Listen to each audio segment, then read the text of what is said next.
Yeah, all the trustees are here. The treasurer is not here. And I'd like to remind everyone to speak into the mic. These seem nice and loud. I was also going to remind people to speak louder, but I think this is sufficient. So you guys did a good job with the mics. All right, so the next order of business is Community Library Network Financial Management Policy discussion. So I would like to amend financial policy.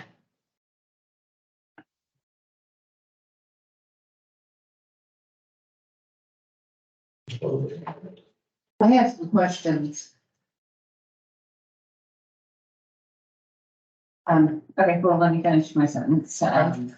I would like to, on page 3, under the contracting section, I would like to amend it, the second. I can't find it. Is it part of the packet? Yeah, to the part of the top packet, towards that. And you done it. This is the table packet? Yes. Okay, yeah, you're gonna have to, walk us through it because we just got it. Can't find it. Oh, here it is. Yep.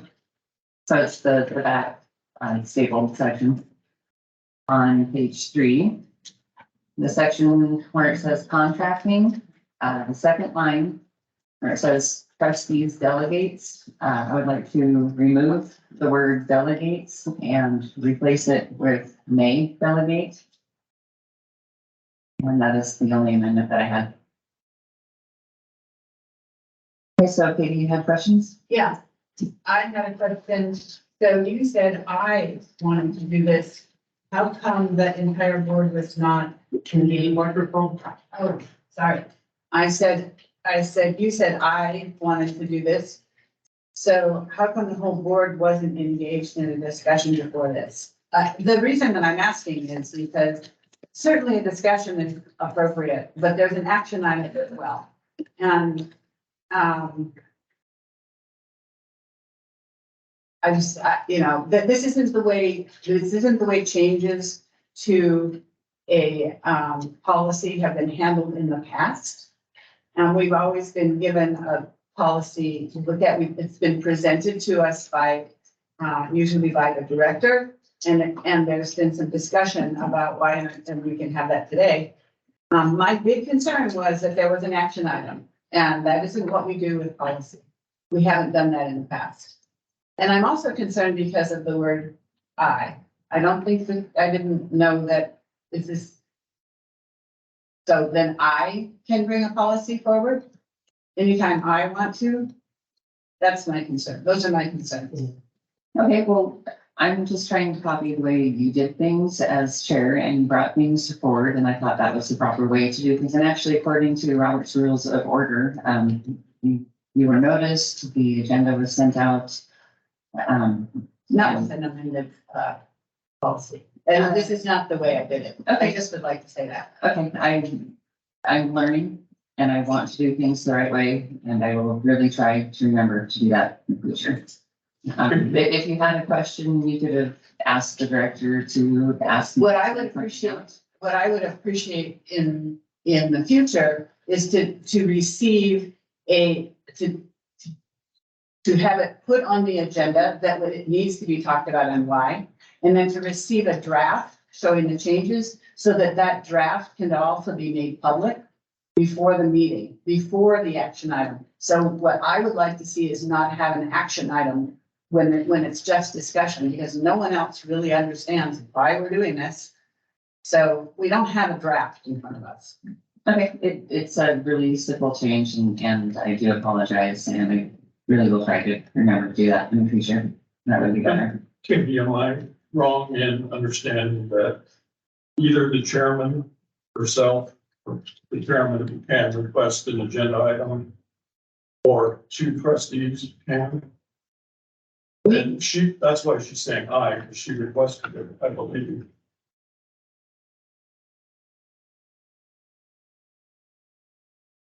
Yes, it can be done either way. Because I requested a change to, or amend, or an agenda or 2 items on an agenda and a special meeting, but I couldn't do it myself, but it turns out that or shall, the chairman had already done it. Their actions are issued. Okay, so we should be debating the may delegate part.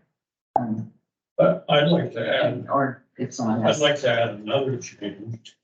I think we do it one at a time, right? Well, Well, motion hasn't been made, so that could be, I just thought that this would be very simple and clear cut and it would be, the the clearest way to do it. I would like to understand why. Because, well, because obviously there's an issue with hiring an attorney. It has hitherto been, the board has hired the last 2 attorneys on 6/18/20. A motion was made by a trustee to engage an attorney, and the board did vote on that. So the board was very clear that that was part of their responsibilities, and that happened again on 1/27/22. One of the trustees made a motion, and the Board of Trustees voted on it. And so again, it was clear that it's the Board of Trustees that hires the attorney. Let's see, on.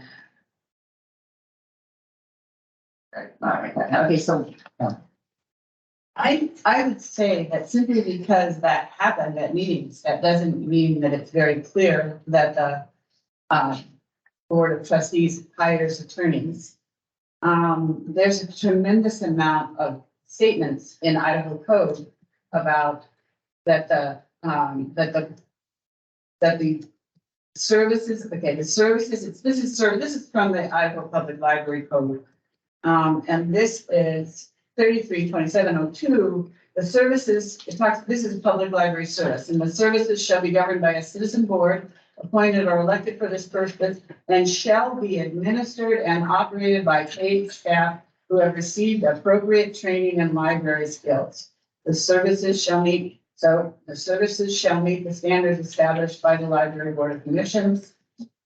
Under the powers and duties of the Board of Trustees, this is 33-2720, to establish policies for the administration, operation, and use of the libraries. That's what the powers of the trustees are. And to employ and evaluate a library director or director team to administer the library. And it talks about under 33-2721, it also talks about library director, and except for an administrative only district, the Board of Trustees of each library district shall appoint a library director or director team who shall administer the library district. And so hiring an attorney is not just because people voted on it before, doesn't make it appropriate.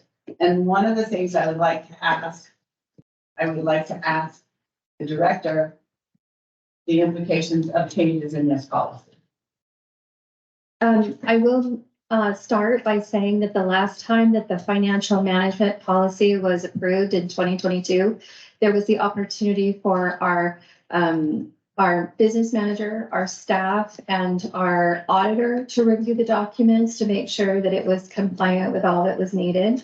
And so I really would recommend a practice of having policy review or changes go through staff so that we can run them by legal counsel and auditors and the necessary parties to bring it back, especially if there's a pending action item. I think it would be, I'm going to use the word reckless to move forward with a major change in a policy. And we do have general counsel here today. So this is Mike Ridley. I'll introduce him briefly here. But I still hold that the authority to hire and contract for under $50,000 remains with the library director. And in terms of abbreviating, abridging, or taking away contracting authority, it would be catastrophic for the operations of the facility and the district. I would like to point out that in section 3 of the existing financial responsibilities for management policy, second sentence Can you tell us which page you're not, on? First page, the first section 3, financial responsibilities, second sentence, the board has primary authority and financial or final responsibility for the financial conduct of the district. It's the board that has control and is given the control of Idaho statutes. The sentence before it says the board of trustees oversees general financial administration and relies on administrative team for day-to-day operations and financial decisions. Legal counsel is not a day-to-day operation or financial decision. It also, under contracting, the paragraph on the third page, gives the director, delegates to the director contracts again for day-to-day and operation of the, under that first paragraph I just read. It's 50,000 for day-to-day operations and financial decisions. So it's 50,000. I look at the budgets for the last 4 years, and they're all for legal and professional. It's 65,000, 68,000, 85,000. It's all above 50,000. There is no way our library director has the authority to hire legal counsel or the board or the library district. The board has the right to have legal counsel to defend itself. Everybody has a right to legal counsel. And this is for day-to-day operations. The library director does not have this authority.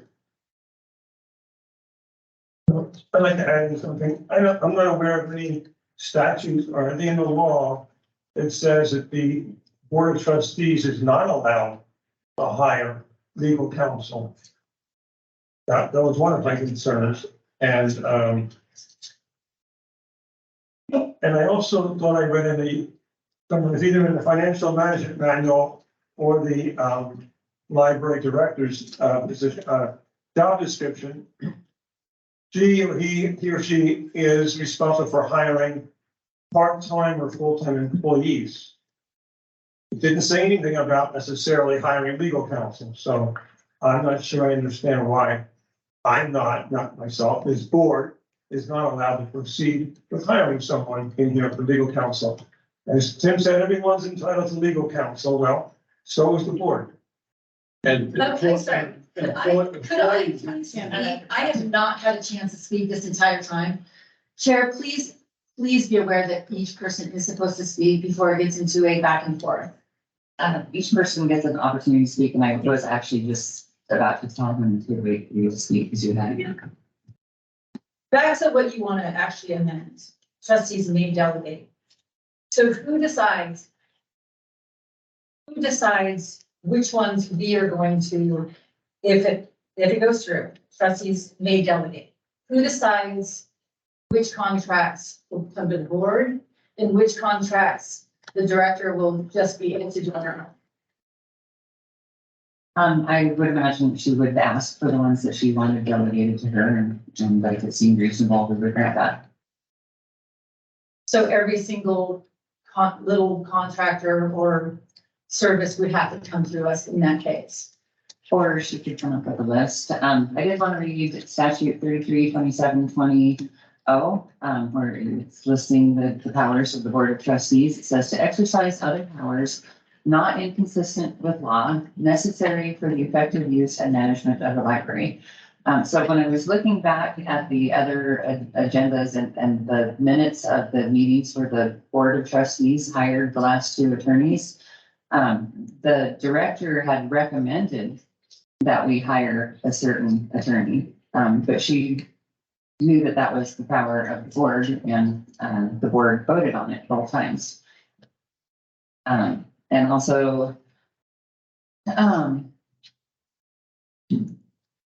since the director did know that we intended to hire an attorney today, it was made quite obvious, and the fact that she went ahead and hired an attorney yesterday or engaged an attorney That feels like the Board of Trustees is purposely being thwarted, and our intentions were not. Can I address that since it Yes. seemed directed right at me?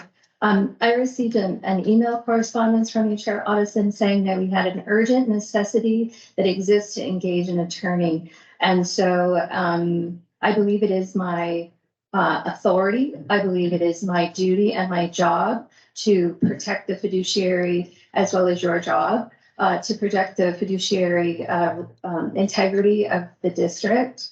You alluded in the email as well to public records requests and other issues that were facing the board. I felt time was of the essence. This has been discussed at length. And I, again, am going to go back to believing that it is my authority as granted by statute, as granted in my employment contract, as granted in the bylaws of the board. And we have an attorney. And so I'd really like to get his legal opinion. I am concerned about so much discussion about statutes from non-attorneys. And so, Mr. Quigley. I'd like to interrupt.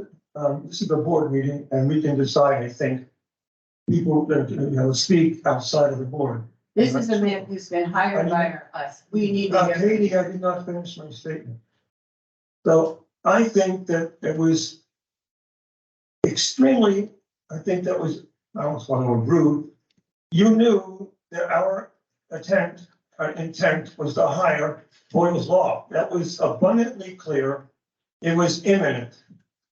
And then you proceeded to hire another firm. So I feel generally inclined to say that the board may hire its own attorney and we may terminate the agreement with the said attorney. I forget your name, I'm sorry. And it's nothing personal about you, but this is a little bit of the backdoor game here is being played. And there were a lot of legal counsel given also by Eichmann. Again, I think it's a roundabout fashion. So I think that this was done as a secret behind the scenes move. You knew what we were doing and you went ahead and proceeded to hire another firm. So I did state my ethical, I think my absolute ethical concern with hiring Boyle's Law Firm based on my conversation. And so I pleaded with the board to present another option where every single one of us could feel comfortable and confident in that legal counsel. And this board was not willing to do that. I'd like to declare an emergency. Go into executive session.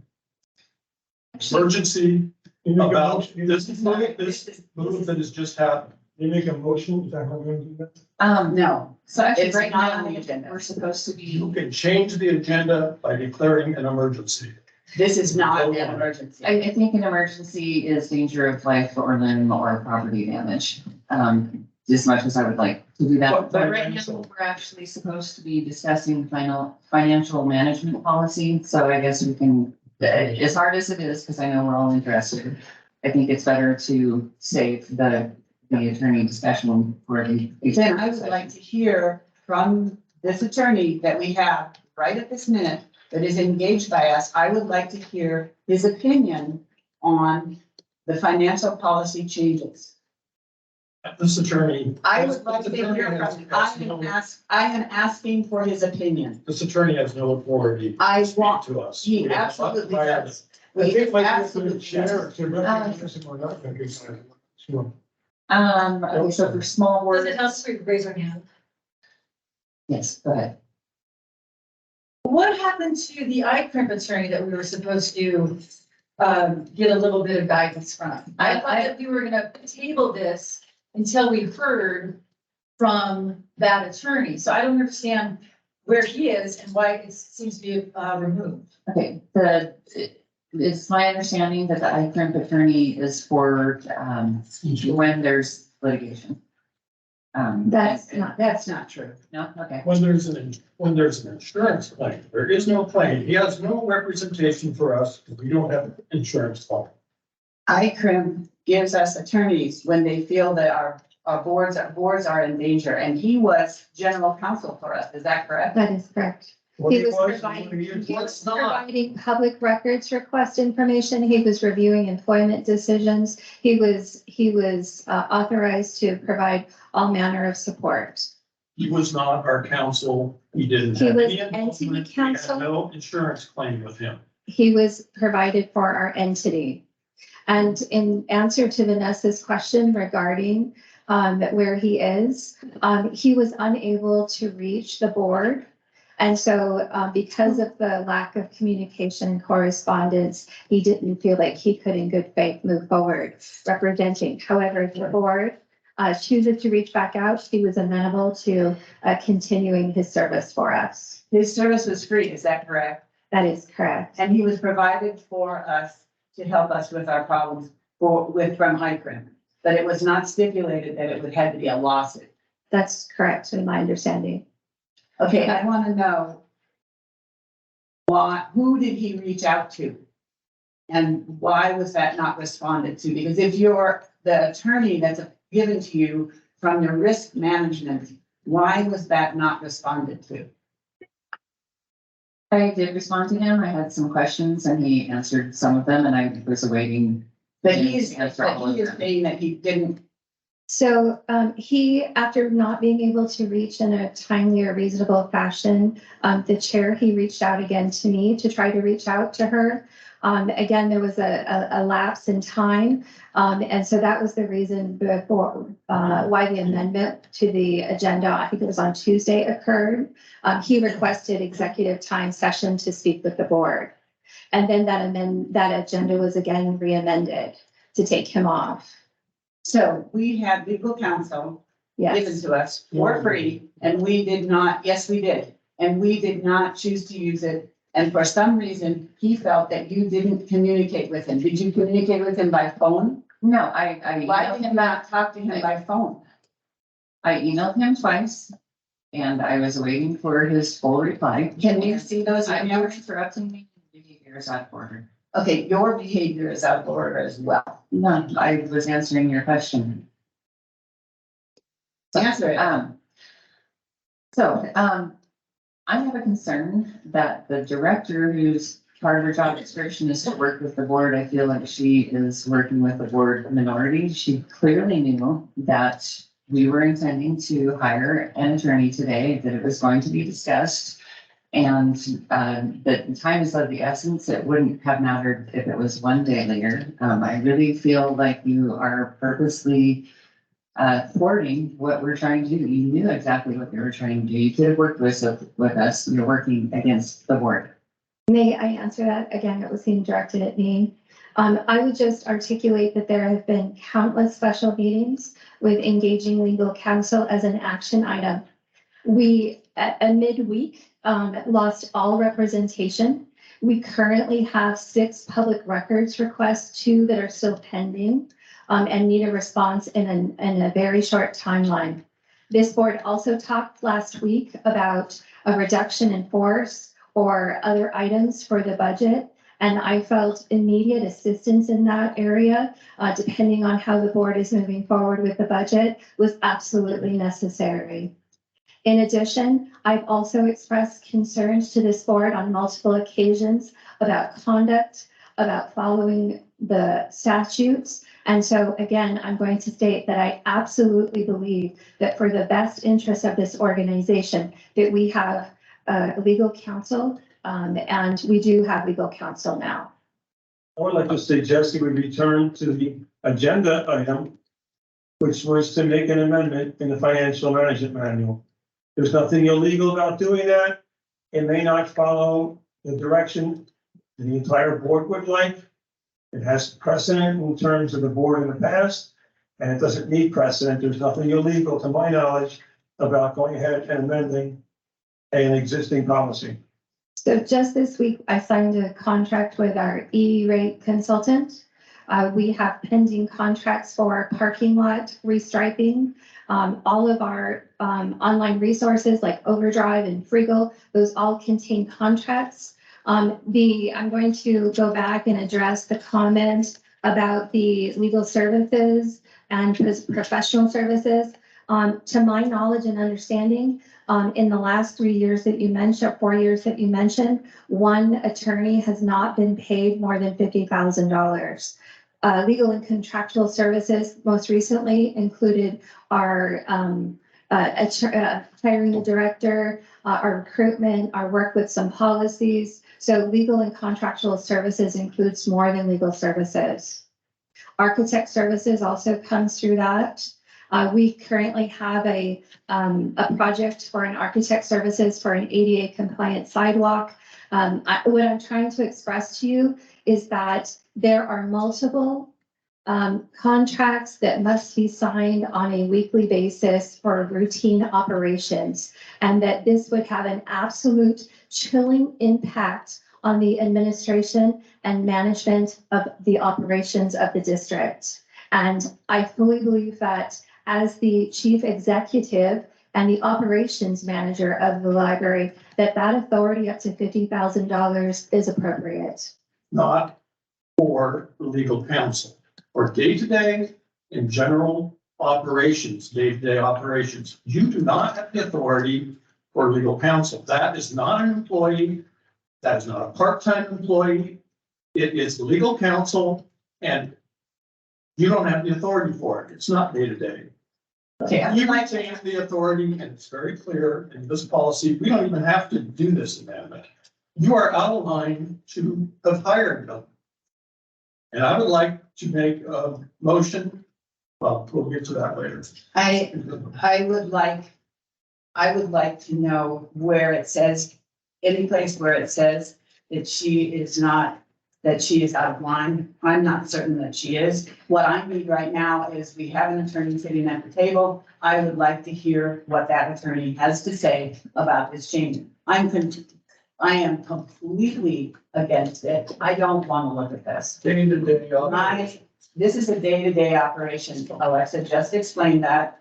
My concern about this is may delegate that changes everything. And that it changes what she just explained to us. And it makes the board responsible in a way that it is not supposed to be responsible. So can I please hear what our legal counsel has to say to this?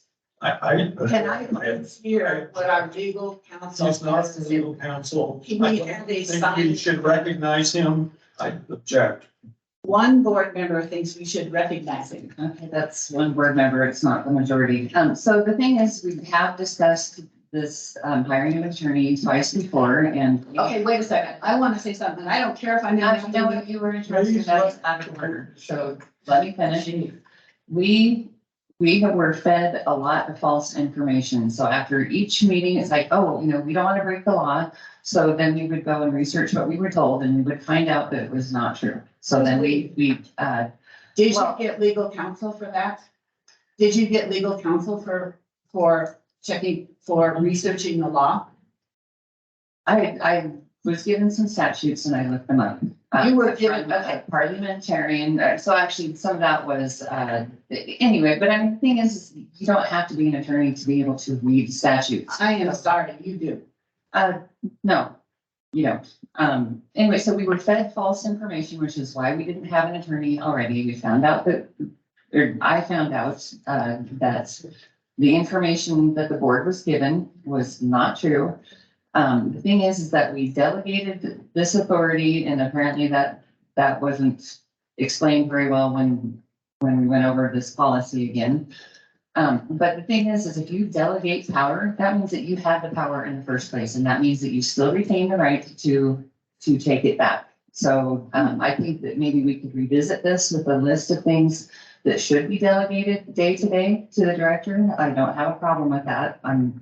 But as far as the attorney, the board needs an attorney it can trust. And I don't think that some people trying to turn this into another NIC fiasco is going to help the situation at all. You talking about everybody knew that you wanted to hire this attorney, this other attorney that we're going to be talking about, that from the get-go violated open meeting law. The rest of us did not know that. I have just because I'm in the minority, that does not mean that there isn't something to be said. I don't have any trust in the fact of the way you guys want to hire an attorney, and you say it every time, you know, we're gonna do this, we're gonna do that.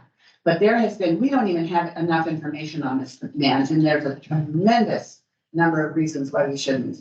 I also would like you to bring a list of the false information, and every time I ask you for a list, I don't get it. I don't know what the false information is. In addition to that, I do not think that this board should be making legal opinions on its own. And that is what it seems like you're doing. Well, no, I mean, the thing is that we're a board and we each mesh our understanding and we should get legal counsel. It would be good to have someone that we can trust. And the false information that we were told last time was the statutes that the director hires employees. Well, the attorney is not an employee. There it's contracts. So We have an attorney here, and I would like to hear that opinion. We were also falsely informed that we had to put out a request for proposal that was not even debatable. And yet suddenly we have an attorney hired here. I don't know how that happened either. yeah, I'd like to restate that because my statement was that I prefer public business to occur in public meeting and that I felt the public had an interest in general counsel, that this wasn't to conceal a liability or other interest. And so using an exception clause is not the most appropriate. It's not required to go through an RFP process. However, I believe it is the most transparent. It is the most equitable in this case where there are a board and staff to move forward together and in the public way. That was my best practice recommendation. it seemed that we were led to believe that it was required. So that's why, I mean, I didn't want to go forward and break the law. I don't want to be a lawbreaker. I don't want to do things wrong. And at that meeting, you also mentioned Boyle's Law Firm. So again, and you had him come to our meeting. So I'm just going to say that there was absolutely no misunderstanding on your part that it was required that there be an RFP process because you brought legal counsel for interview to that meeting. Right, and you told us that at the meeting, that we shouldn't do it that way, that we needed to do an RFP. But you're telling me that you said that I told you that you had to go through that process. You led us to believe that, and. I never heard that. I never heard that. I It don't wasn't- recall stating it in What I your mouth. recall is it was a thing that seemed to be a good idea at that time. Up at Rathdrum in our executive session, this was discussed over and over, that we should be doing an RFP Okay, process. And that was the first I heard of it. I didn't know we needed to do it. And we were led to believe at that meeting, we had to do it. That's why we put a hold on. Because we thought we would be breaking the law. We found out subsequently it is not required. so you're just gonna bring your own attorney in and we won't Yeah. wanna evaluate attorneys at all. And we don't have any, we don't, It's my opinion, absent making a motion, that we consider going to an executive session, hiring Boyle's Law Firm, and then deciding whether we're going to continue retaining the current law firm that the library director hired. Okay, so we will get to that. I don't know, have like 11 minutes to discuss, my proposed change, the may delegate. I think that we had that power to begin with. I think we should have that power, especially for the attorney, that we can discuss items that, the director would like us to delegate to her specifically. We can, discuss a list of that. I don't have a problem with that. So we should be discussing the may delegate portion of the, You say, Can I amend or add to that proposal? I believe And that. we could. I haven't made a motion. We haven't made yet. a motion yet. But small words, we can discuss things even without there being a motion, but, what would you like to change? After the sentence where it talks about, what page? third page in the contracts. Where it talks about new contracts between the library in excess of 50,000 shall be approved by a board formal session. I would like to add the sentence, the Board of Trustees reserves the authority over funds and administration, for administration, board purposes, and board expenditures. We have that authority now from the Idaho statutes. The Idaho statutes 33-27-20B says that we have the power to,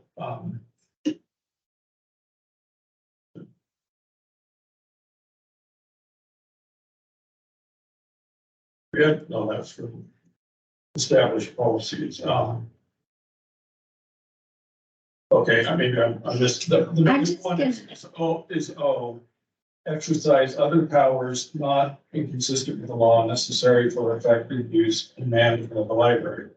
I guess it does up here talk about, in B, so we have the right to, operate the library.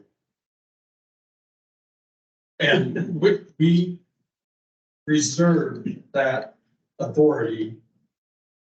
Board of Trustees reserves authority over funds for administration, board purposes, and board expenditures. A legal counsel would be something the board would need if, for example, what if the library director quits? Do we have to wait till we hire a new one to hire one? What if the library were to take the library director to take legal action against this? Do we have to not have legal representation? We have the right and the power to administer this, and we reserve it. So I'm hearing some legal interpretation there.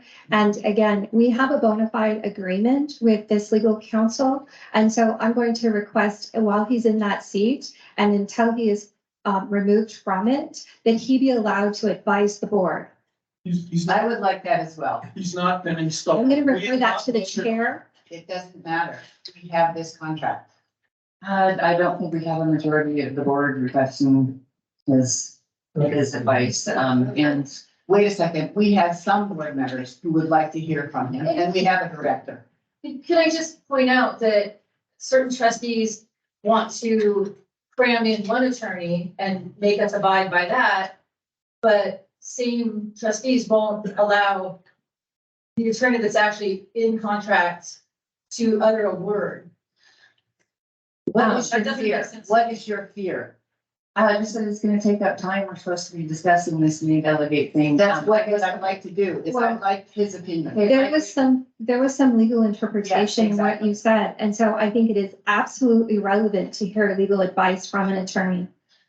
Okay, can you do it in less than 1 minute? No, We only have 2 That's minutes left. ridiculous. That's ridiculous. I'm happy to give you my opinion. You don't have to follow my opinion. And I apologize for having arrived recently here, and I do talk slowly, but I'll try and get to the point.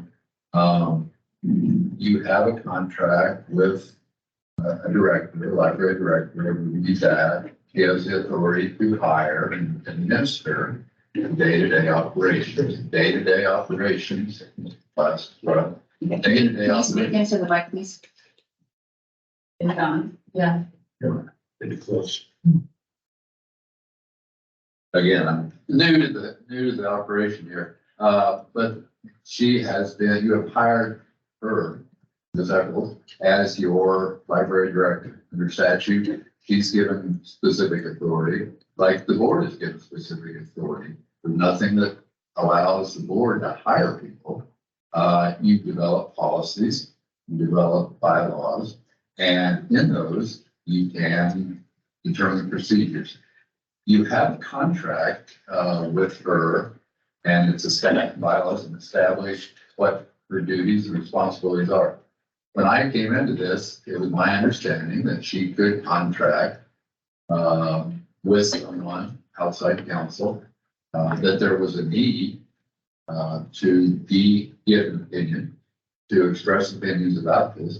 And I think my opinion is that under state law, under the existing contract, which we don't want to breach, I say we, the community library network, that's my client, doesn't want to breach that.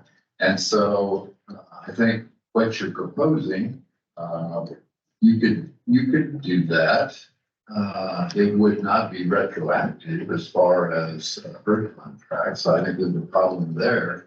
And also, I think her point about the day-to-day contracts, little things, if you will, under $50,000, it becomes problematic. So I guess that's my opinion under state law, state statute, we're looking at every library, that the board has a responsibility for establishing budget, establishing policies, establishing everything that you do. And then you have one employee, and that employee is the library director. Okay, thank you for your opinion. Okay, so 33-27-20 says that we can do things that are not inconsistent with law, since there's no law that says that the board of trustees cannot hire a lawyer. And the fact that we delegated that authority to her, which means that really it's our authority. I absolutely think that we have legal grounds to change this to say may delegate, establish a list with her later of things that should be delegated to her, but it shouldn't be everything. I would like to ask for the changes to be put in a policy, to be, and then be presented to the public, so the public can also comment on it, as we do with all of our policies.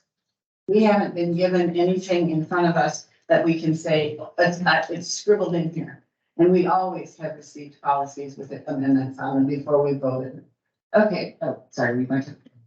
Yeah, I was just gonna, add that I agree that we should have a amended policy in front of us, and also if it's gonna include the list from the director, I think that's important too, because I don't think it's a good idea to pass a policy with the word may in it and then not know exactly what that's gonna mean list wise, because the list you're talking about might be a little deeper than you think. Okay, well, I would like to move a motion that we accept the changes to this financial management policy under the paragraph on page 3, contracting, and add the word may as proposed by the chair. I have another comment on it. It's a motion that like I was always thinking this could be where it's, so we don't get bogged down in every contract that comes down the pipe. The board of trustees delegates the library authority director the authority to contract on behalf of the library, purchase of goods and services, with the exception of hiring legal counsel, and then continue on. And that way we don't have to review every contract that comes along, because I don't want to get involved in discussing who's in to stretch in the parking lot and fix the roof somewhere.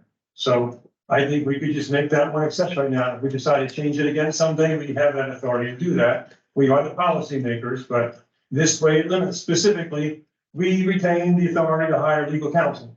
And that's just a clarification. That's not a new or a new ability, so to speak, of the board of trustees, in my opinion. We already had that authority, and we're simply clarifying that in this policy.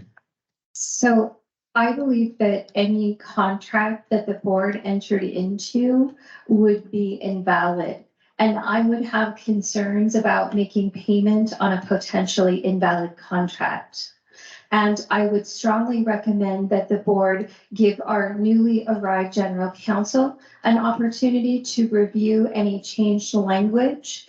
I think it is reckless to make a major decision without having time for our auditor. I mentioned before, our business manager is not here. There are many key players in this, and it needs to be a cooperative conversation. Well, if that's the case, I'll go back to the idea, we hire the lawyer we want, we go back and revisit this line, if the chair agrees with that, and then we proceed with making the change, but I'm open to suggestions. I would like to say that the word "we" is inappropriate. And Here's that. you just said it. we hire the flyer we want is what you just said, and that is not. Go board. Okay, so, Go board, let's not be too something. okay, it is 2:45 and we have moved to the next thing on the agenda, which is financial management policy action item. Okay, so we have a motion to say may delegate, in place of the word delegates. And proposed amendment, which we have to vote on the amendment first, to insert the words with the exception of legal counsel in between the words services and when. That's correct? So can I just assert, Janelle, our normal note taker, isn't here. And I'm gonna ask the board to slow down considerably. I've been trying to take notes and I have an assistant as well. Everything that you just said, I was not able to keep up with. So in order to maintain accuracy, if we could start over at a slower pace, please. Okay, so we have a main motion to insert the words may delegate in place of delegates. And an amendment that Okay, I'm says, sorry, may delegate instead of delegates. Sure. And what page was that on again? page 3. Page 3, and then under what section? Contracting. Contracted, okay. Okay, it sounds like you're trying to thwart the board again to slow us down. That's a dilatory thing to do. Are you kidding me? That. I genuinely am saying this with absolute honesty, Okay. that I am trying to take notes and that I again, am trying to find and be able to participate in the conversation as well. That's the only page that we've been dealing with. Okay. So the next part, the amendment was with the exception of legal counsel to be inserted in that same paragraph on page 3 between the words services and when. I'm sorry, services and when? Yes, and so now we will vote on the amendments Yeah, but I'm sorry. Between services and ways, I just found out. What goes there? with the exception of legal counsel. Fine. Okay, so we will now vote all those. Wait a second. I didn't There is- understand. I haven't heard the motion in full. Okay, And it hasn't been repeated Okay, so by the the effective chair. would be, the district has the authority to enter into contracts that provide goods or services. I can't write that fast, I'm sorry. I really am trying to make sure I I get was this able right. to write it that fast. I got it before you. Are you, asked. I'm just gonna point to our assistant, she's not able to type that fast. Yeah, Janelle is like a stud on the keyboard. I get that, but you're gonna have to slow down for me too, Rochelle, because I don't write that fast and I wanna get this, I wanna know what it is. Okay, so. Because also, don't forget that Tim had said something too, and I thought that's what you were talking about on the second one. So that was a different And page. now. So there's two motions. There's, I don't know, and There's a main motion and there's an amendment. So the amendment that we will be voting on first is to insert the words with the exception of legal counsel in that same paragraph in between the word services and when. I never heard So- a motion for an amendment. I never even, I mean, I Okay, had this no is small idea. word. We don't actually have to have a motion and if it. What? I would say we have to have clarity and understanding. Okay, I make the motion to insert the words with the exception of legal counsel in between services and when. All those in favor, say aye. Aye. Aye. I would like to point out that there was no discussion. And we've been having discussion. I am sorry, after the motion is made, there is discussion and you did not bring it up. I'm just saying that. So go ahead. I don't know if this is illegal. That is a procedural question, and again, I'm going to, in good faith, recommend that we check in with our general counsel. All right, actually, just to make things faster, I'm gonna go ahead and retract my motion. We're gonna go with the main motion that Tim Floss made, which was to insert the words may delegate instead of the word delegates. That is the motion. We will be voting on that. All those in favor, say aye. Aye. What about discussion? We've been having a discussion on that one. Holy Okay, the ayes have it and the motion is carried. If I could just clarify that if there's anything that's procedurally inappropriate, that it could nullify the motion and the action. Again, is that a accurate statement? Good, you've adopted Robert's Rules of Order, my understanding of that. For small words. Small words. There are a few exceptions, but most of it is Robert's Rules of Order. I'm just saying typically there is a motion and then if there is a second, then there is a discussion. Yeah. then there's a vote. With false words, we don't need a second, and we can discuss the topic without a motion on board. And so the motion has been made, we've already discussed it, and somehow it has carried. All right, so it is 2:50, and we have a timed agenda here. So at 2:50, it says that we go into executive session to consider hiring a public officer, employee, staff member, or individual agent, wherein the respective qualities of individuals are to be evaluated in order to fill a particular vacancy or need. So would someone like to make a motion on that? I move that we go to executive session in accordance with Idaho Code 74-206-1A.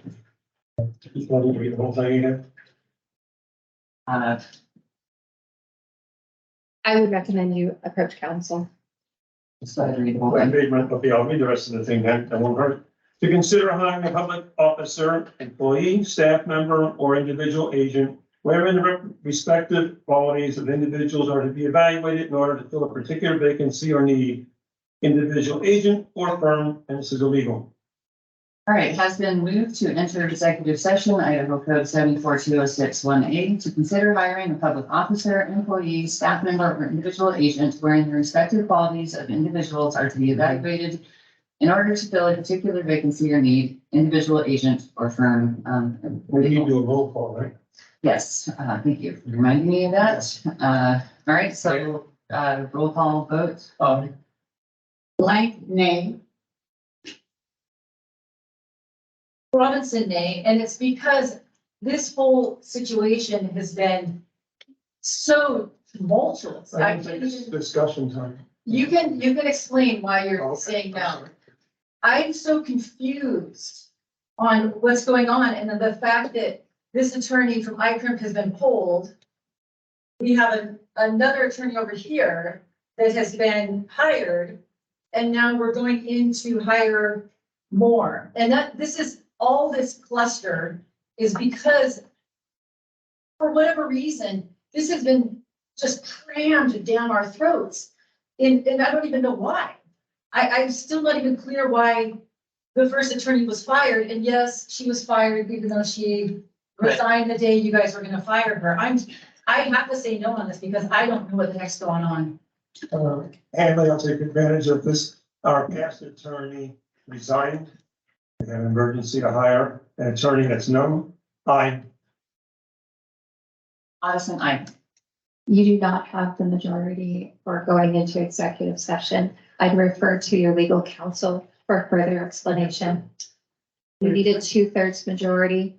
My math, I'll have you check it, but at 3 to 2, it's 0.6, and you require 0.66. Is that, again, That's correct. That's correct. And a 5-person board, you need 4 people to go into executive session. All right. One of the readings, tell us where that is in our source of. I will tell you where it is. it's in the Idaho Code. It's 74-206. It says an executive session shall be authorized by a 2/3 vote of the governing body. And that is Idaho Code, and that is under the open meeting law. And this has also been established by other institutions in our community. All right, so 74-206, what portion of that? It's the very first paragraph. It's the very first paragraph. There it is, 1. I agree. I've heard this before. That's what it is. So now we can move to the action items.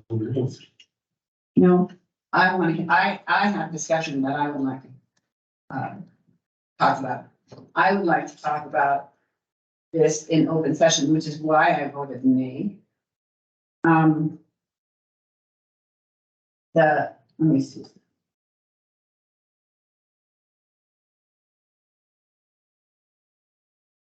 All right.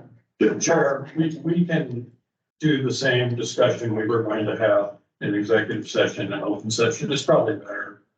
But as trustee Katie recommend we do it in the open, have our discussion in open. That's fine. I'm sorry. I figured that you guys would discuss it while I was looking this up, just to make sure that we weren't being fed false information again. So go ahead and discuss away. I'm very concerned about, the whole issue of this attorney being pushed down our throats, because I don't have any information on this attorney that you guys want to hire, at all, even though I've requested it, except for his letter of engagement, which is of concern to me. I have no resume from him. I know nothing about him. My wife hasn't been in any kind of contact with him. I don't know anything. The only things that I know about him, so I haven't received any references. I haven't received any kinds of references, concerning what he may have done at all. I mean, I have no understanding of where he came from or anything. I have no examples of where he has worked with. I know far more about this attorney that is sitting with us than I know about the one that you guys want to hire.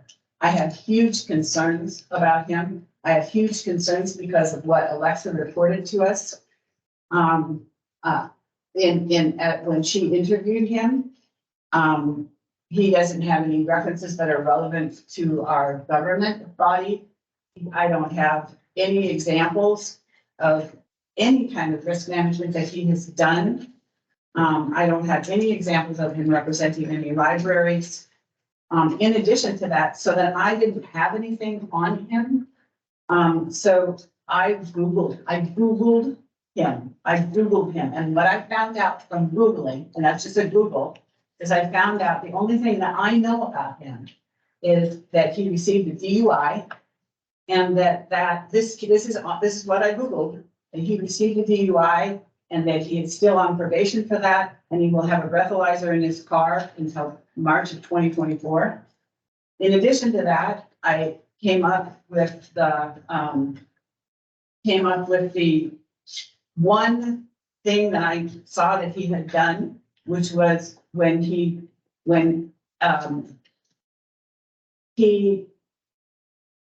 had, this is from, because he had taken to court, he had represented Janice McGeechan in this, and taken to court a public records request.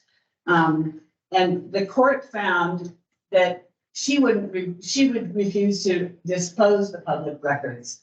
And he defended her to do that. In court, the court found that refusal was frivolous, but that also that agency had acted with deliberate bad faith. And what I want to say is, we get public records requests all the time. Is this what we are hiring? We're hiring somebody who did this, and then the court called him out 2 times. Once one of them was that he was bringing frivolous things to the court.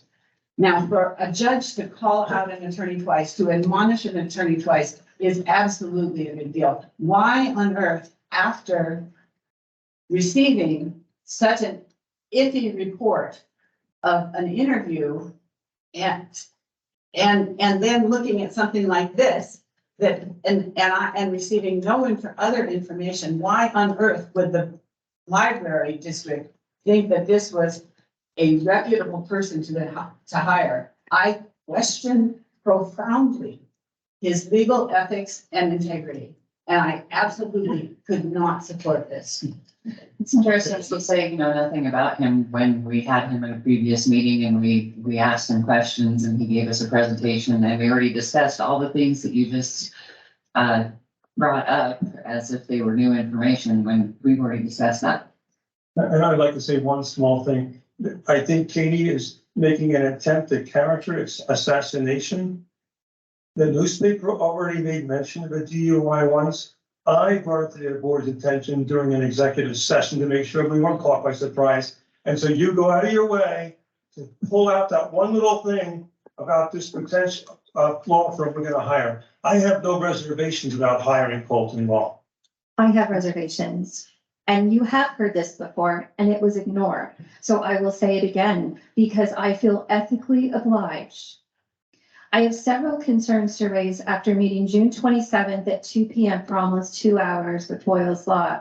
The attendees from the meeting were Colton Boyles, Alex Haggard, Lindsay Miller, and me. Employment-related experience. I asked Mr. Boyles what experience he had relating to employment law, specifically for-cause employees in Idaho. Mr. Boyles said in our discussion about possibly updating our personnel policy, do you want the staff at will or for cause? Mr. Boyles was informed that it is in Idaho statutes and that state library staff are for cause. Boyles was surprised and unaware that all library district employees, including the director, are for cause. Mr. Boyles stated that did not matter. This was concerning. Library district experience. I asked Mr. Boyles if he had experience working for a library or library district. Mr. Boyles refused to answer this question. Firm staffing. Mr. Boyles stated his firm is currently staffed with 5 legal interns, an office assistant, Alex, and himself. He inquired if 3 meetings in 2 weeks is typical of the board. This is concerning. Bylaws. I sent Mr. Boyles a copy of the library board's bylaws. He stated that he did not have time to review them. This was concerning. Employment contract. I feel ethically obliged to disclose that during this meeting, Mr. Boyles suggested he had experience with negotiating lucrative employment contract settlements. I stated I did not understand what he was saying. He clarified that contracts have value and he has worked successfully in making sure that the parties are compensated for the value of the contract. In the context of this meeting, I felt this statement was offensive and completely inappropriate. I cannot recommend Boyles Law for Library General Counsel because of the lack of legal expertise in employment, libraries, and the weak composition of his firm's staffing. Much of Mr. Boyles' time is currently devoted to supervision to a new attorney and 5 legal interns. Further, I feel that Mr. Boyles demonstrated, at a minimum, poor communication skills. I felt Mr. Boyles' behavior was out of professional bounds. I should not have experienced feeling like I was offered a financial incentive to go along with hiring his firm. Okay, we heard that before. You didn't need to read that out to us. We heard it. You're only reading it so the public hears what you said. So And you didn't need to read that to us. Because of that, I would like to invite Mr. Boyles to defend himself on what you accused him of. This None of us is, were at- none of this us is were at my that meeting. recollection, my feeling, and my opinion. None of us were And at that. meeting. again, an ethical dilemma that I did not appreciate you telling me that you didn't believe me in that meeting as well. Exactly. None of us were in there to hear this. I would like to hear Mr. Boyles. The board has clearly not regarded the opinion of the director and the concerns that I expressed at an appropriate level. It does seem like we've been fed a lot of false information, so it is hard to believe after we've had that. I have And a huge, also, hold on, I'm still speaking. I also want to say that Katie, you mentioned cramming an attorney down the board's throats. I mean, at least you guys had warning. We had no warning. We walked in today not knowing that she had engaged an attorney already. That just that occurred doesn't seem today. very So just in open. clarification, I began interviewing attorneys on Monday after receiving your correspondence, and that was just settled today, as a matter of fact. I have a couple of things I'd like to request. I would like to request that the board chair quit using the words false information when that is may or may not be true. That is simply your opinion and you use it over and over again. And you do not indicate what you give us absolutely no time to decide whether what you think is false information actually is. And I am tired of it. You do it. It happens all the time. The second thing is, you guys want this particular attorney. Who's you I guys? have you three. You're throwing sand up. I already put a question Hold out. on, Can we Sam. have him come and speak to what Alexia said? Can we let Katie I finish just- speaking and then,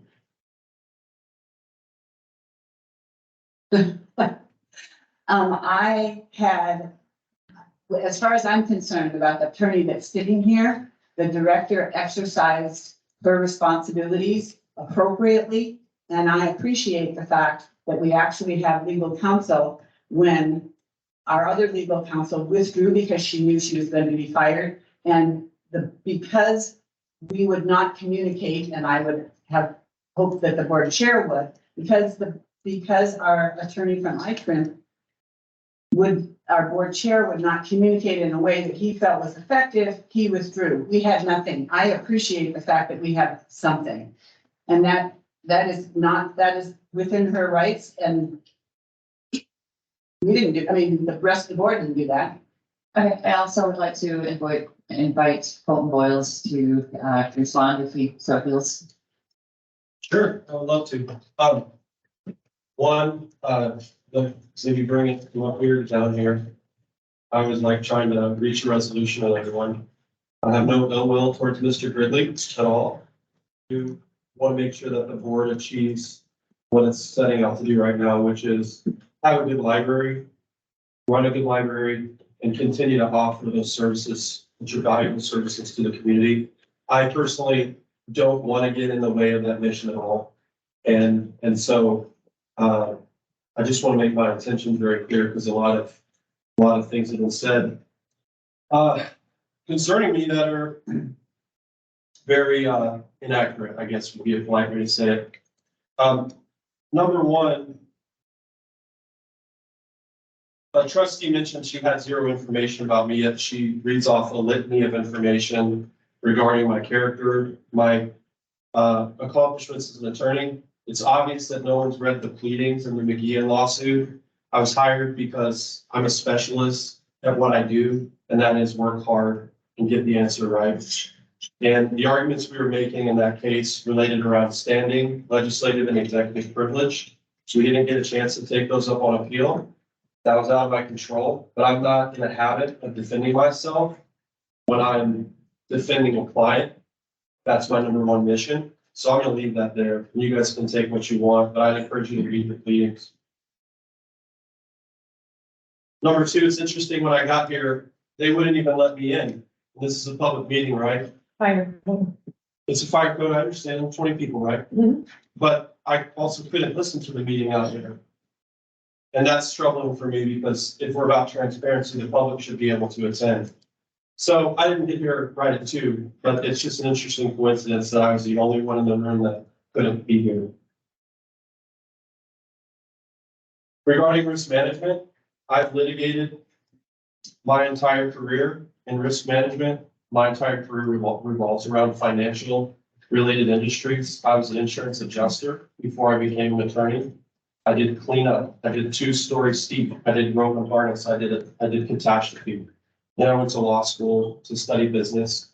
I've litigated insurance claims and federal court, represented clients, did novel issues of law related to how words are interpreted, related to vendors and financial management. And you know how it is with computers and moving money. There's a lot of new cyber risks, right? So I was involved in that litigation. We successfully got a settlement, what we wanted, from the guy who actually wrote the book on it.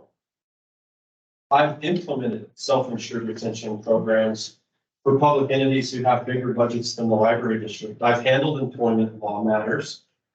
I've filed petitions or complaints with the Idaho Department of Human Rights. I've successfully represented clients on both sides of the V, achieving their objectives. You know, another thing I would note about the McGeehan case is I came in after the AG's office essentially shifted their position midway. That's very complicated for a person to have set of advice be given and then midway through the defense shift and change course. So you inherit the file. I don't always get to pick the facts. My job is to do the best I can with the facts I have to apply with the time and the resources we have. Alexa's iffy report, I don't know what she said. I don't know what she reported, but I can tell you half of what she stated today is a mischaracterization. When she was asking me about for cause or at will, I was asking her, what's her perspective? What does she want? What does she think? What does she know? I like to ask questions and understand what the other person thinks. I want to know the pictures inside of their head. I want to understand their perspective. So I make a habit of listening before I speak. So to characterize it that I just don't know the law, or I don't know that library employees are at will or for cause is a gross mischaracterization. Number one, what are library employees? Is Mr. Gridley an employee? Does the director have statutory authorization to hire Mr. Gridley as an employee? Is Mr. Gridley now for cause? I would propose that many here sitting at the table have a fundamental misunderstanding about what employee is, much less the status of the employee. Those are the problems that Mr. Gridley and myself will be here to help you resolve. And it's just unfortunate that this has gotten to this point where we're arguing instead of resolving that question. I felt like the meeting went well with the director. I tried to be polite. I tried to put her at ease. I tried to be relaxed. I know attorneys can be hard to approach sometimes. And so it wasn't my intention at all to make her uncomfortable. Not at all. And in fact, I usually start out conversations because I know I can be a little brash and say, I'm sorry if I'm aggressive. Can you let me know if I'm being aggressive? So that way they're cooperating with me instead of me making them defensive if I ever act inappropriately. I invite that constructive criticism. I don't remember if I said I didn't have time to review the bylaws or not. I got the bylaws, I researched the library, what's on there. I would note that not all of your policies are available on your website. So that's also confusing. So what are the bylaws? Some of them are 2 pages long. It looks like there's missing stuff on there. They're incomplete. So to me, I don't really care. I come in to solve a problem that the client has. I don't come in to do an entire holistic retooling of the organization. That's not my job, nor do I report that to be my job. I think I've discussed the lack of legal expertise in employment. It touches almost everything you do when you do business law, because companies have employees, corporations have employees, LLCs have employees, political subdivisions have employees. And this is a political subdivision. And this political subdivision is exempt from the procurement requirements for professional services. Independent contracting professional services are exempt from the procurement requirements. So I think it's a mistake to hang the hat of whether or not the board has authority to hire me on the library district statute alone that directly speaks to employees under the director's charge. Even my associate Alex, who's an Army veteran, a father of 5, and a good person, he has a weak composition now, even he's being attacked. I don't know what's referred to about my poor communication skills. But sure, maybe I can get better at that if you let me know what I lack. Now, the offering of financial incentive to hire me is interesting because that sounds to me like I'm being accused of committing a crime. And that absolutely did not occur. In fact, I thought I was being offered financial incentive. Several comments were made by the director that talked about how many meetings we had. And it seemed to me to be an inducement that if you support me with the board and come to meetings, there'll be extra meetings to go to. Not only that, but the idea that certain members of the board just don't know what they're doing and therefore they need extra support was an inducement for me to be especially sensitive and mindful of that position, even if it directly contradicted a majority vote of a quorum of the entity, which would be the client. So to me, that was an inducement to violate the rules of ethics. I will still work with every single one of you. I don't hold a grudge. I would work with Mr. Gridley as well. I have no personal issue with any one of you. You're making people like me who work hard and try to contribute to our community who take a lot of heat for stuff they don't deserve, not want to help. And I think that's a travesty because it's hard for young families to live here and afford a place to live here. And this would be a great opportunity for my firm. And I would take a huge advantage of it and make sure that I gave it the time and the care that it deserves. But overall, I just think that,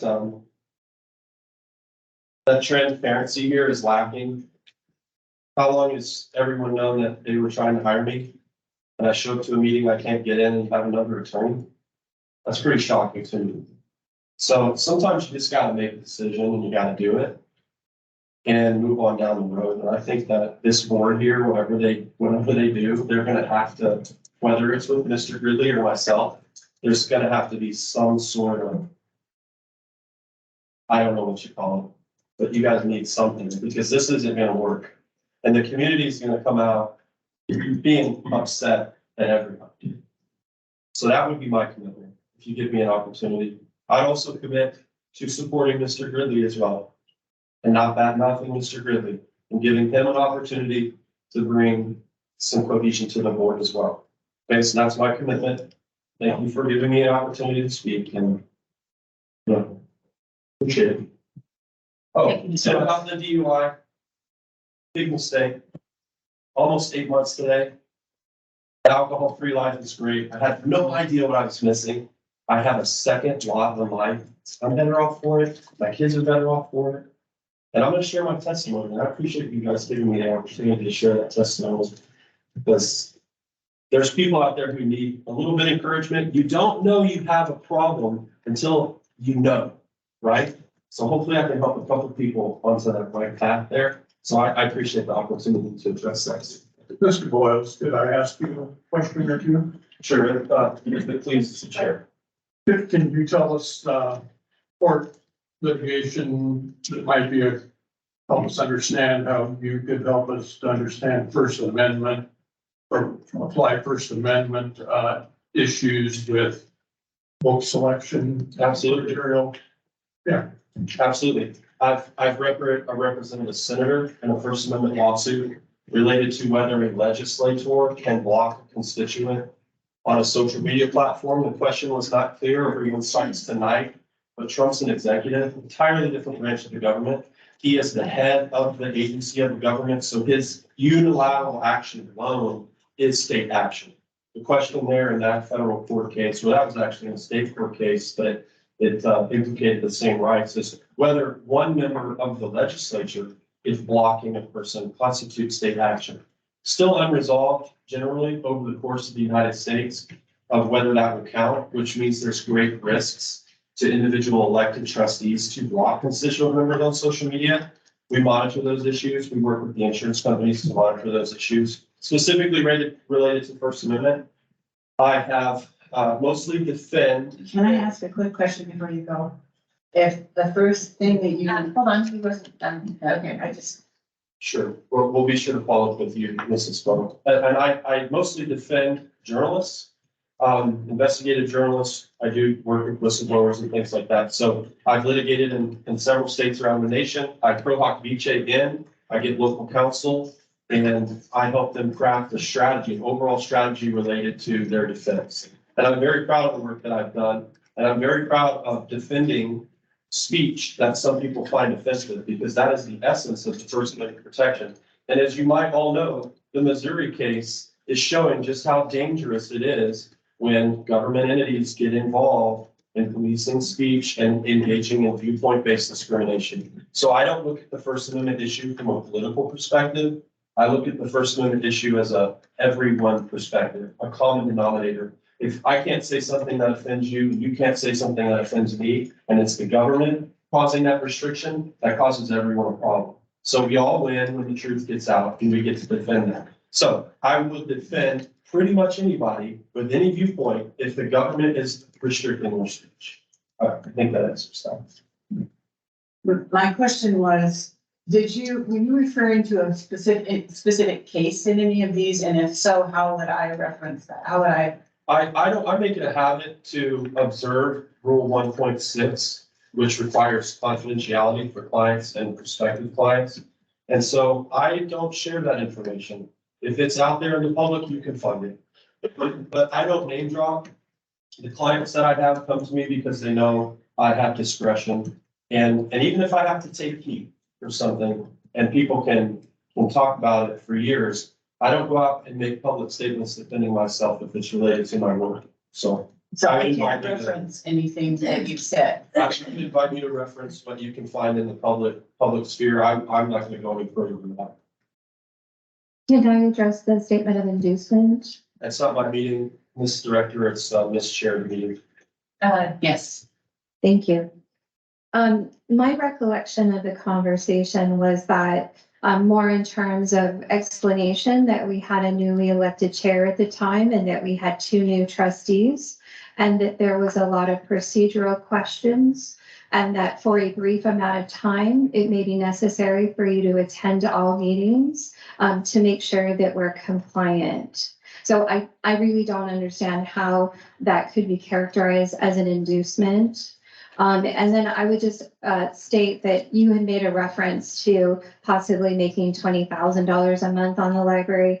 And that's my recollection again.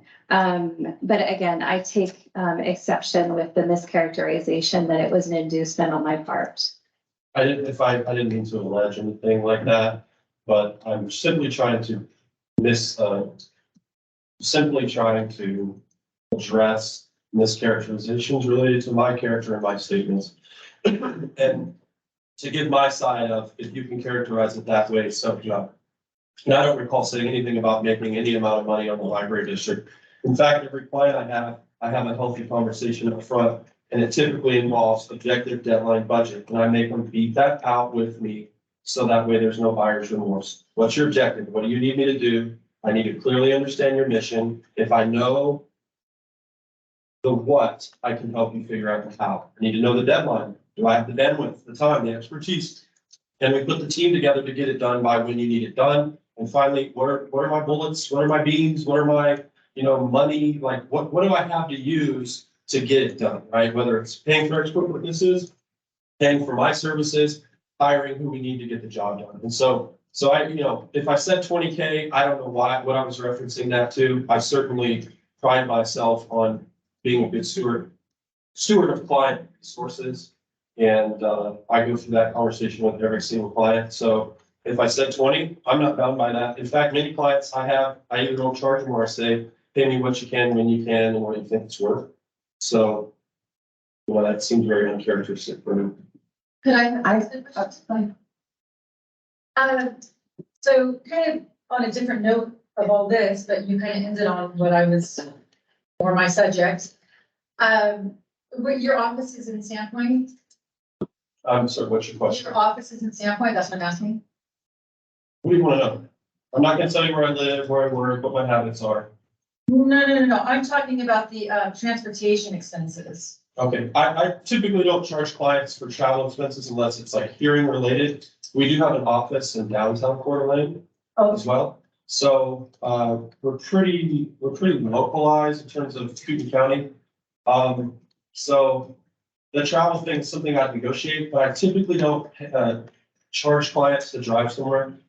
If we do, it's like half-time, expense related. So if there's a major opportunity cost, like if you're having to go marshal facts or do an investigation, constantly driving somewhere, we may need to adjust the opportunity cost of that. But I'm not gonna be, punching the clock, driving here, whatever. And we try and arrange other matters here. If we have something else we can do in Coeur d'Alene, so we look for opportunities to share costs between clients. So maybe I bill half-time, halfway to both clients and split the cost there. Something we want to do as well. Okay, so you're saying there would be a cost to you driving from A to B? I'm saying I would have the conversation with the client if we were gonna incur a cost like that. We'd be very, very transparent. If I'm driving a lot and it's eating up a bunch of time, I'd say, hey, can we have a conversation about this? Can we bill for it? We were thinking about doing this. And everything we do, we bill, we want to be totally cool with the clients. We don't sue clients. We don't go after the money. We want to have a partnership with our clients and feel like they value us and they want to pay us. So that's what we shoot for. So arguing over or travel costs is something we just don't have experience in. So maybe that's why I'm fumbling over that question. That, okay, yeah, because, not a stopper, don't worry. Okay, I wasn't alleging that at all, so. Can I ask, This, yes, sir, I just, for the record, this is recorded, and so I just want to be mindful of my I family. just asked where your office was. Right. What Yeah. town? Well, we have one in Cortland. Thank you. You're welcome. can you explain anything about case or cases you were involved with the vaccine mandate, maybe at the state level, and things you did different and the outcomes compared to what other attorneys approach they used? Well, at the time, you might remember, no one really knew what was going on, and it was quite a bit scary. So I never take the position that I'm anti-vaccine. My position is I'm pro-informed consent, and that's the right I defend. If a person wants to get a medical procedure, they should be entitled to speak to a doctor of their choice to get it or not after they've been fully informed of the risks and benefits. So I looked at it a little bit different. We filed in April 2020. We filed a lawsuit, 7 plaintiffs. One of them was Gabriel Rich, who got arrested for singing songs in Moscow. We sued Governor Little, and we got his stay healthy order changed. And he removed all the mandatory language related to attending church from that order immediately. And it was a must and a shall with a misdemeanor penalty, and those all turned into mays and shoulds. And I would note in that case, we did not, even though we would be entitled to it, I believe, we didn't seek attorney fees for that because it would be another taxpayer expensive burden to do. So we did that matter. Another one we did was I filed on the legal team with the first class action lawsuit on behalf of the military against the DOD in Lloyd Austin. I had another client who developed a conflict with one of the witnesses. And so I had a conversation with that legal team. I had a relationship here. We decided to split off so I could handle this side, they could handle that side to keep it clean because the expert witnesses in those cases are the #1 priority. I handled mass mandate cases. I have to say, I was very shocked at the number of people who were willing to just require masks and do what I was calling the hybrid isolation and quarantine, where they could tell you you could or could not be somewhere. We have statutory authorities and procedures for that require service and a doctor and the prosecutor to have the file. And I thought that way exceeded the bounds of what the government could do. And those constitutional issues, although they're different subject matter, are very similar theoretically to issues that a library district would have to deal with. But I'm not even really concerned about library district law because that's not the biggest exposure. Public entities have their biggest exposure on employment policies, practices, on their audit liability, on things like that. And so I like to handle the big things first. You put the big rocks in there and then you have the small ones with sand and it's full. I've also represented a sheriff in North Idaho in federal court. We won. We got attorney fees back from the county on that one. I've handled internal investigations. I've handled the claims handling, third-party claims administrators. I've dealt with the carrier and the interceder. I've managed panel counsel. And so it's just shocking to me that people, assume I have no experience, yet they don't look. And I'm happy to answer any of these questions, but I'm not going to go over the 1.6 line and talk about my individual clients unless they say I can, or it's in the public record. So I can tell you more. I don't know. Yeah. So I have a question maybe for both of you. Should we choose to hire the Boyles firm? Do we need to ask for Mike Ridley's resignation first? I'm not sure how to proceed from here. So can you take just a couple of minutes, Mr. Ridley, and then Mr. Boyles, would you take a couple of minutes? Sure. First, appreciate Ms. Boyle's courtesy for me. Again, I know first of all, and not have any dealings with him or any animosity. Could you speak louder, please? Am I operating this thing? Okay, there we go. First, I just wanted to acknowledge Mr. Boyle's consideration and recognition that I think he's right on, that there are issues that need to be resolved here. They're not necessarily legal issues. I think it's board board, getting to know each other, and you got a new director and new people involved in figuring out how you're gonna run things. Sorry, what was it? What was your question? What would you, So, whether I need to resign or, I came into this, my understanding was there was a need, an immediate need. My understanding too is that your director has authority to hire a person under $50,000. I anticipated that it would be, my expense would be much less than that. So there is a contract, there is a, under that scenario, signed by the director, signed by me. Am I going to jump up and down and threaten the enforcement of the contract? No, I think Mr. Boyles is right. You got folks need to try and figure out a way to solve the problems the community wants. And if I'm getting in the way of that, you know, I'm sorry, but that's, so I don't know if that answered your question, but again, I think Ms. Eccles has authority to hire me. However, to be a consultant attorney for the entity when the trustees don't want me to be, that's problematic, and I don't want to be in that position. thank you. Thank you. Mr. West? I haven't read the contract, so I can't comment on his, but in mine, it's a terminable at will provision. And so, if you hire me at any time, you change your mind, you can fire me at that point. And, you know, I'm obviously not going to be offensive about, in terms of litigation about that decision that's in your discretion. So I just can't comment on Mr. Gridley's situation at all. I just wanted to make clear that mine is terminable. If anytime you decide to change course, you have the discretion to do so.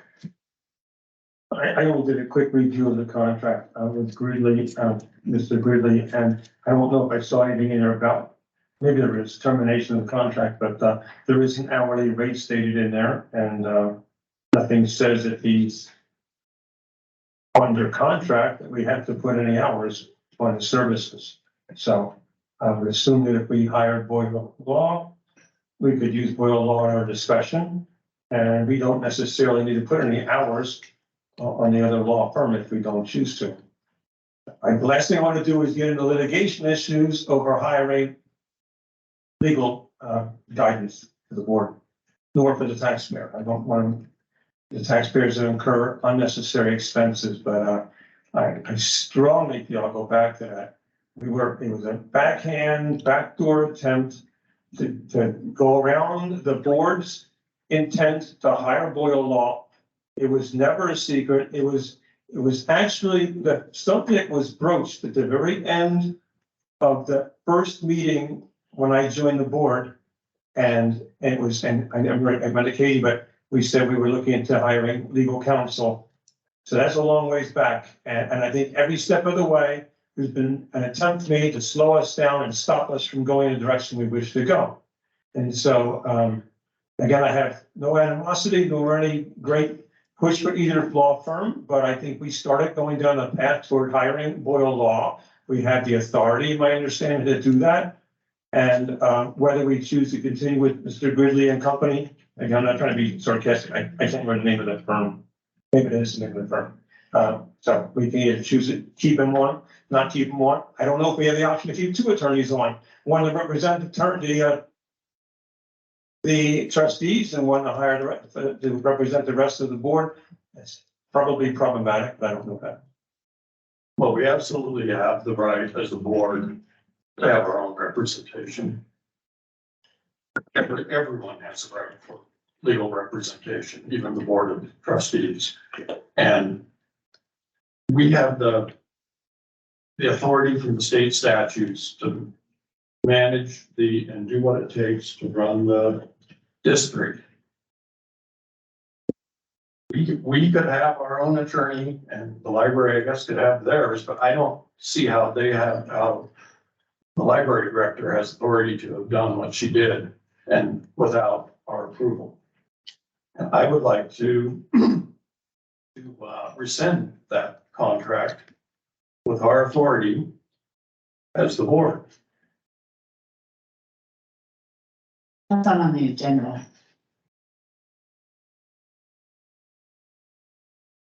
Well, then I would like to move ahead with hiring Boyle's Law and getting legal advice how we rescind Mr. Gridley's contract.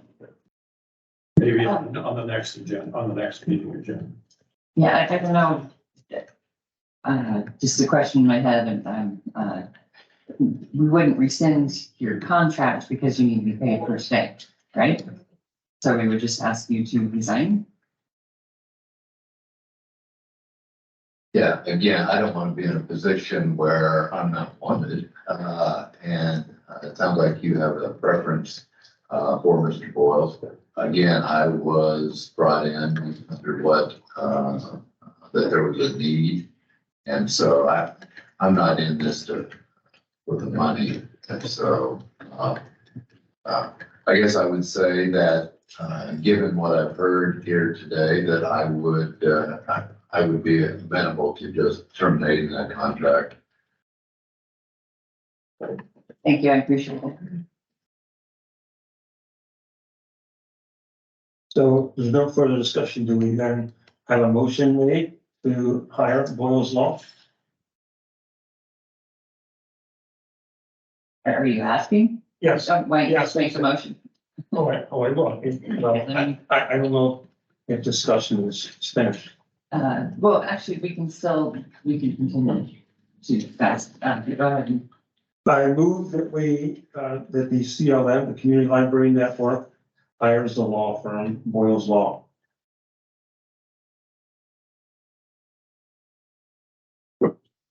Just out of clarification, we already had this vote, Mr. Chairman. We had this vote, it was even in the newspaper, and you didn't vote because you didn't need to. It was 2-1. We did hire Boyles. What we didn't do is, I mean, we already voted to hire, and what we didn't do was do the retainer agreement, because Alexa had issues with it, so we authorized her to meet and go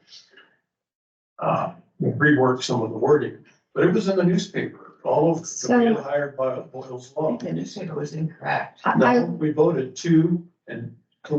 You weren't here that meeting, and Rochelle did not vote because she didn't need to. I'm pretty sure that what that was is we voted to have Alexa meet with Mr. Boyles to redo his, what's the contract called? The Engagement letter. engagement letter. That's what that vote was. Am I right? The minutes will be reviewed at our regular meeting, and so I would maybe point you to that. Well, then, My understanding it was to craft an engagement letter. okay, well, then we can continue with the discussion on it, but I would like us to enter into a contract with Boyle's Law myself. I'm in absolute disagreement.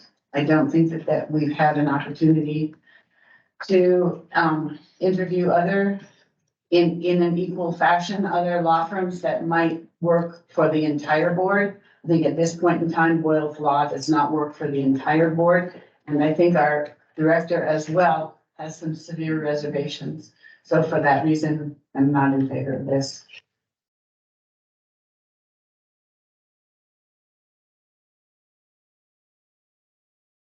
Okay, it has been moved that CLN Community Library hires the law firm Boyle's Law. I'd like to call for a roll call vote, please. Okay. We will have a roll call vote starting at Evan to the table. Blank, no. Robinson abstained. Family, aye. Addison, aye. The ayes have it, and, so CLN Community Library will hire the law firm Boyles Law. Do we have an agreement to be signed here or? Yeah, Can we do that after the meeting, please? all right, well then, so we have done that. We will move on to, set special and regular meeting dates. I don't know that we have any that we need to do. I would like to make a request that because we are taking, so we have had so many special meetings. And because of those special meetings, we have been handling issues that are typically put in our regular agenda. I would like to request that we add 30 minutes of public comment to every meeting at this point in time, so that the public will be able to comment at the beginning of every meeting, given what we are doing right now.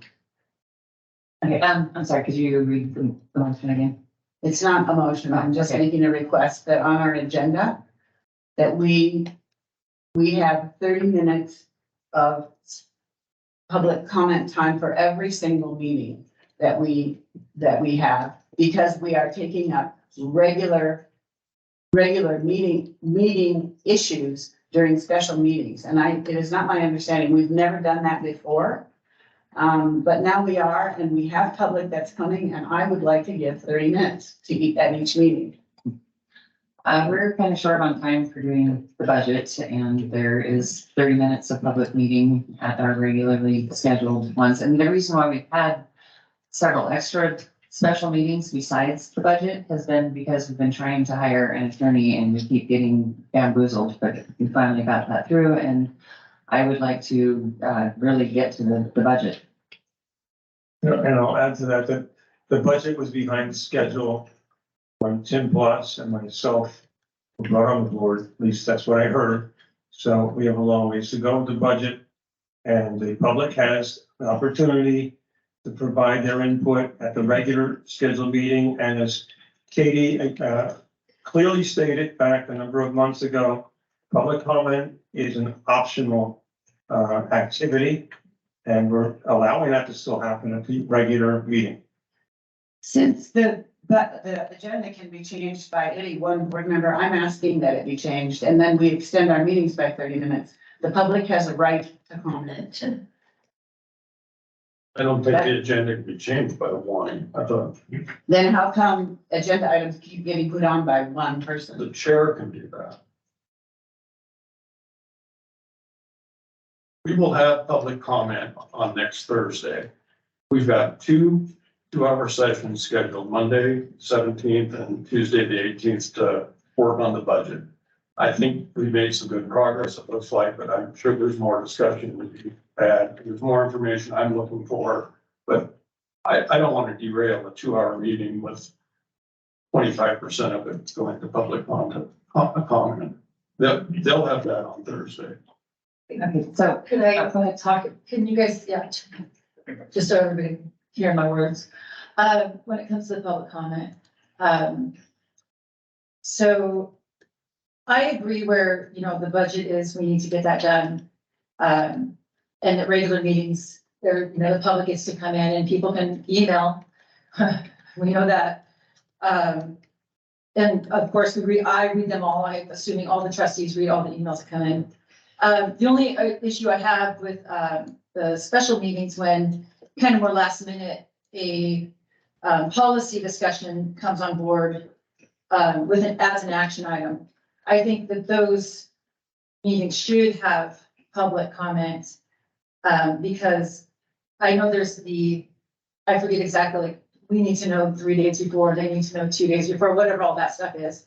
But if they see that there's a policy change coming up and they can't come in and speak, that might be a little bit hurtful to the public. It's a good point. And we will bring that up at the end of our next meeting.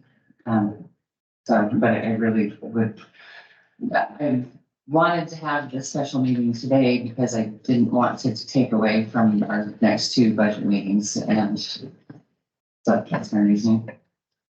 Is there a meeting missing from, I have one in my planner for July 17th. And I don't see that on the calendar of events. Is that? On the agenda. Wrong one. There's two agendas on your packet, That's your the table packet. next week. Oh. Actually, Oh, that's that's it. the 17th. That's it. Okay, sorry. Okay. Okay, so we have no further special meetings to schedule. All right, I would entertain a motion to adjourn. Fine.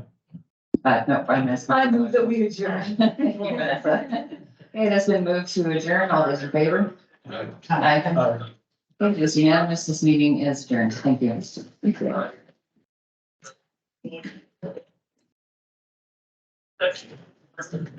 Right.